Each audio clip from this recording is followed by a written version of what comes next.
বাংলাদেশে হিন্দু দাদা আছে না নাই? ওই দেশে তার জন্মগ্রহণ করেছে কি করে নাই?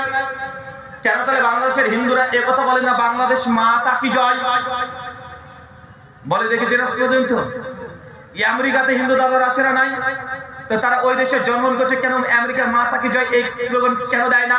কারণ তাদের যুক্তি, তাদের আর্গুমেন্ট হচ্ছে এইটা যে দেশে তুমি জন্মগ্রহণ করেছো, মাতৃভূমি তোমার মা সমতুল্য, অতএব যেহেতু মুসলমান তুমি ভারতে জন্মগ্রহণ করেছো, তাই ভারত মাতাকে জয় না বললে তুমি গাদ্দার।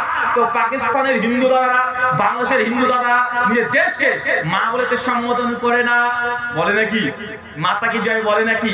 কিন্তু বিশ্বের কোন মানুষকে দেখবেন না, কোন মানুষকে দেখবেন না যে দেশকে মা বলে মাতা জয় কেউ বলে না।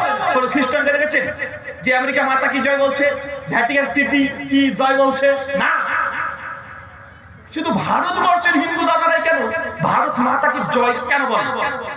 হচ্ছে পাকিস্তানের হিন্দু দাদারা বলে না, পাকিস্তান মাতা কি জয় বলেন না তারা, বাংলাদেশের হিন্দু দাদারা বলে না, কিন্তু ভারতের হিন্দু দাদারা শুধুমাত্র কেন বলছে भारत माता की जय?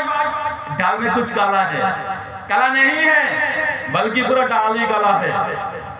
মানে দেশকে মা বলার অন্য কারণ, তারা দেশকে ভালোবাসার কারণে এই ভারতকে মাতা বলে না, তার রাষ্ট্রকে ভালোবাসে এই জন্য এই রাষ্ট্রকে তার ভারত মাতা বলে না, জন্মভূমি তাই এই ভারতকে তার মাতা বলে না। যদি বলতো পৃথিবীর অন্য দেশের হিন্দু দাদারা সেই দেশকে নিয়ে গর্বে গর্ববোধ হতো, কিন্তু হয় না, ভারতকেই কেন শুধু? এর কারণ হচ্ছে হিন্দু ধর্ম। ঋগ্বেদ, মহাভারত সবাই বলছে যে দেশে তুমি জন্মগ্রহণ করেছ সে দেশ নয়, বরং ভারত হচ্ছে পবিত্র ভূমি। কি ভূমি? মুসলমানের পবিত্র ভূমি কোনটা? মক্কা আর মদিনা। মক্কা মদিনা আমাদের কাছে কি পবিত্র না? যদি আপনি মক্কাতে যদি মসজিদ আল হারামে যদি 1 রাকাত নামাজ পড়েন কত নেকি পাবেন? 1 লক্ষ। চিন্তা করা যায়?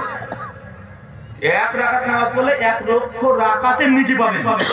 আর যদি মদিনাতে পড়েন কত পাবেন? 1 রাকাত পড়লে 1000 নামাজের সমপরিমাণ নেকি পাবেন। আমাদের পবিত্র ভূমি, ইবাদতের জায়গা আমাদের এখানে। ঠিক ভারতবর্ষ হচ্ছে হিন্দু দাদাদের কাছে কি জায়গা? পবিত্র ভূমি। কারণ হচ্ছে এটা যে ভারতবর্ষে হিন্দু দাদাদের সমস্ত দেবতারা এই ভারতে জন্মগ্রহণ করে।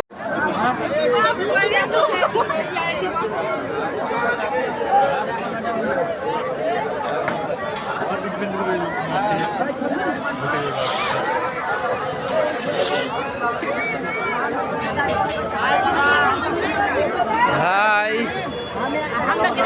হ্যাঁ দাদা ভালো।